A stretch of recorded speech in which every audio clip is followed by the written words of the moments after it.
firman Allah wal fajri ya, dan itu namanya qasam, sumpah. Sumpah dalam bahasa Arab bisa dimulai dengan huruf waw, kemudian setelahnya katanya di kasrah. Wallahi, artinya demi Allah. Tapi kalau wallahu artinya dan Allah ya. Makanya tidak ada bahasa yang harokat merubah makna seperti bahasa Arab. Wallahi, demi Allah. Wallahu, dan Allah. Wal fajri artinya demi fajar. Dan fajar di sini ada dua tafsiran di kalangan para ulama. Ada yang mengatakan bahwasanya fajar, Allah bersumpah dengan al-fajr karena al-fajr, waktu fajar adalah waktu yang sangat penting. Pendapat kedua mengatakan Allah bersumpah dengan wal fajr artinya wasolatil fajar, demi solat fajar. Karena solat fajar adalah solat yang sangat penting. Ini dua pendapat. Yang menyatakan bahwasanya al-fajr maksudnya wasolatil fajar karena solat fajar adalah solat yang banyak pahala diberikan oleh syariat kepada orang yang solat fajar. Jangankan solat fajar, bahkan 2 rakaat sebelum fajar pahalanya besar. Rakaatul fajri khairu minad dunya wa ma fiha. 2 rakaat sebelum solat subuh lebih baik daripada dunia dan seisinya. Apalagi solat fajarnya. Kemudian juga dalam hadis kata Nabi sallallahu alaihi wasallam, "Man shalla subha fa huwa fi dhimmatillah." Barang siapa yang salat subuh, maka dia berada dalam lindungan Allah Subhanahu wa taala. Dalam hadis yang lain kata Nabi sallallahu alaihi wasallam, "Basyiril masya'in fi dhulam ilal masajid bin nurit tam yaumil qiyamah."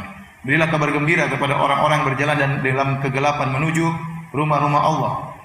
Yaitu untuk salat berjamaah. Bahwasanya Allah akan berikan kepada mereka cahaya yang sempurna pada hari kiamat kelak. Cahaya untuk melewati sirat pada hari kiamat kelak.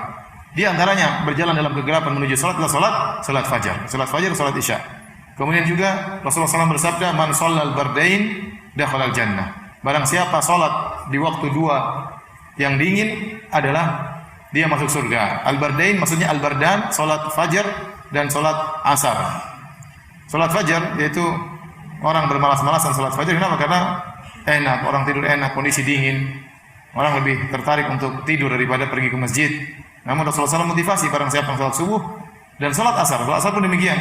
Salat asar panas mulai hilang, mulai datang waktu yang dingin. Sebagian orang malas salat asar. Kenapa? Dia tidur siang enggak malas bangun ya, melanjutkan tidur siangnya. Atau sebagian orang salat asar ditinggalkan karena melanjutkan pekerjaannya ya.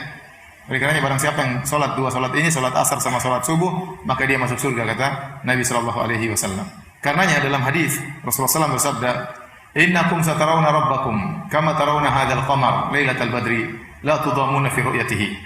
Sungguhnya kalian akan melihat Rabb kalian pada hari kiamat kelak dengan mata kepala kalian sendiri, ayanan. Sebagaimana kalian melihat rembulan ini, kalian tidak perlu berdesak-desakan untuk melihat Rabb kalian. Sebagaimana kalau kita melihat rembulan tidak perlu berdesak-desakan karena cukup semua lihat ke atas akan melihat apa? Rembulan. Demikian juga melihat Allah, ya.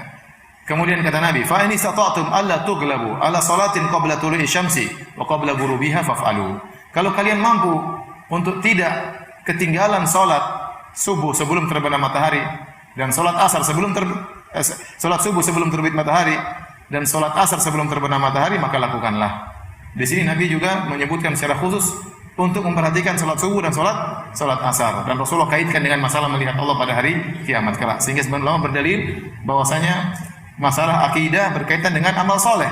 Kalau seorang yakin bahwasanya dia akan melihat Allah pada hari kiamat kelak di surga, maka dia tidak akan ketinggalan salat subuh dan tidak akan ketinggalan salat asar. Karena Nabi mengkaitkan antara melihat Allah dengan salat subuh dan salat asar.